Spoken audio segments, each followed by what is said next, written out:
today. I'm Carinna Driscoll, a co-founder and the director of the Vermont Woodworking School, located up in Fairfax, which is Franklin County, although we're right at the convergence of Franklin, Moyle, and Chittenden County, so we're in an interesting little spot. A little bit about the Vermont Woodworking School. We founded the school in 2007, and we offer education in the style of the apprenticeship. We're really all about, well, at the time it became very apparent to me that there were a lot of amazing craftspeople in Vermont who work with wood, and we're not passing that trade on for various reasons, whether it's workers' comp or liability insurance. It's hard to just take somebody under your wing and show them the ropes anymore, and it just wasn't happening. So we founded a school in order to bring students in and pair them up with master furniture makers. We've grown quite a bit since 2007. We have 32 people coming into our program. Actually, we started the semester just yesterday, who will be with us for anywhere from 1 semester to 4 years. We have certificates, we have an associate's degree, we have a bachelor in fine arts, we have community programs that are much more accessible in cost, and we have short-term workshops for anyone who wants to learn anything about woodworking. It's been apparent to us that there's been a need for an incubator space almost since our inception. People reach the end of sort of their financial capacity for education. They reach a point where they're ready to start something. They have the knowledge, but starting a woodworking business is very expensive. You need a lot of equipment. There's quite a bit of overhead. It's not something you can just throw together and wing it. It's an investment.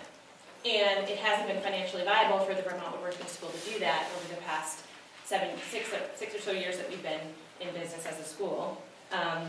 And the grant allowed us to do this in a very significant, meaningful way, and it really has started something for us and started something for our students and for our graduates. We actually did partner with the Shelburne Craft School a few years ago, where we have 4 graduates there now in sort of an incubator space capacity, but they're not getting much of an entrepreneurship education.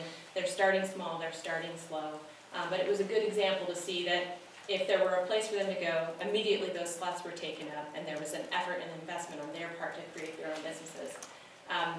The grant allowed us to fill, we're located in a historic dairy barn in Fairfax, Vermont. We were filling 10,000 square feet, and there's another 5,000 square feet in the barn that was waiting for us. This grant allowed us to have a reason to expand into that space. With the $50,000 investment of the state, we had our matching to invest in construction, as well as significant staff investment and increasing our staff at the woodworking school. We were able to build a gallery where our students could show our graduates in the incubator space could show their completed work and meet with potential clients. We were able to build a photo studio, and we made a significant investment in photo equipment that will allow them to have a strong presence online. We built a 12-seat computer lab, and we know that design is really important. We're offering design education to our graduates in that space as well.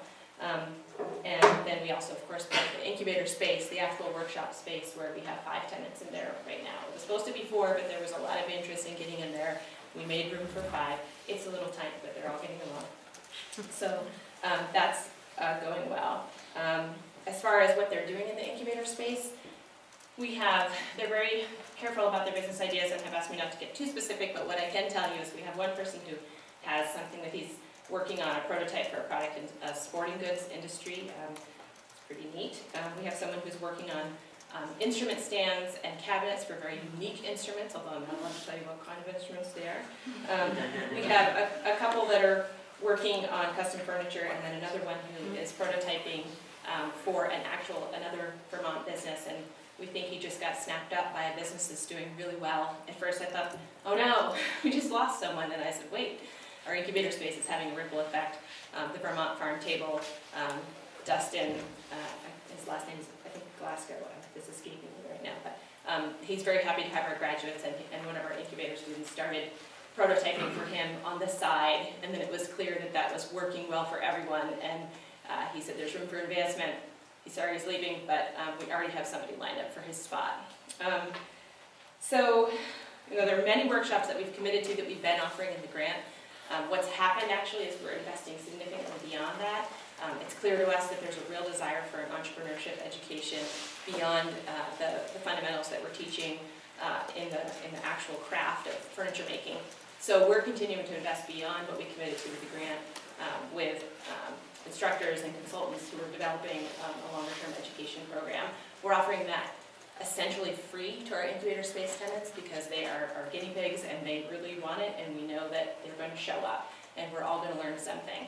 For example, next week we're having a personal branding discussion. They'll be talking about what is my personal brand, and then they will immediately, after an hour and a half, head up to the computer lab for another couple hours to make sure they're setting up those WordPress, blog websites, the Instagram, the Facebook. It's actually very experiential and it's diving right in, and we have the resources on site to be able to do that where we haven't before. We've sent them off to SBDC counselors and hope for the best.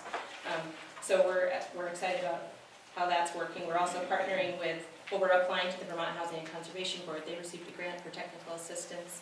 I think as far as sort of the big question is what are the outcomes of this? We've already made significant investment as the Vermont Working School above and beyond what we thought we would. It's really started something for us. What will happen with our graduates as they enter the space and start their businesses? I reflect on a conversation that I had with a business owner down at a conference in Grafton recently, who started with a cider press in his garage, and very much sort of what's happening with our young people coming into the state to learn our education programs. They are starting with something small, and really the sky is the limit. They have big ambitions. We attract a young student population. Currently about half of them then leave. After they finish their program, they head back out. They go back home, and they have desires of starting businesses, and we hope and wish them the best. A lot of them do take jobs in the industry. The one that I mentioned that we lost at Vermont Farm Table actually left for a job in one of the southern states and missed the community in Vermont and heard about the incubator space and came back up here, and then immediately was investing in the future of the Vermont Farm Table. So the ripple effect is huge. This is one more pathway that helps us keep those young people in Vermont to continue to invest in Vermont, and we're hopeful that we're going to see a lot of businesses develop out of, and we won't know which ones will be like Copeland Furniture, which is the one who started with cider presses in his garage with 95 employees. We don't know who will be on that path, but we're hopeful, and we're doing everything we can to ensure that they're successful. So thank you so much for your support. It seems like precisely the right type of investment. It's leveraging a lot for our future, and it will be essential for Vermont's forest products industry. Thanks so much.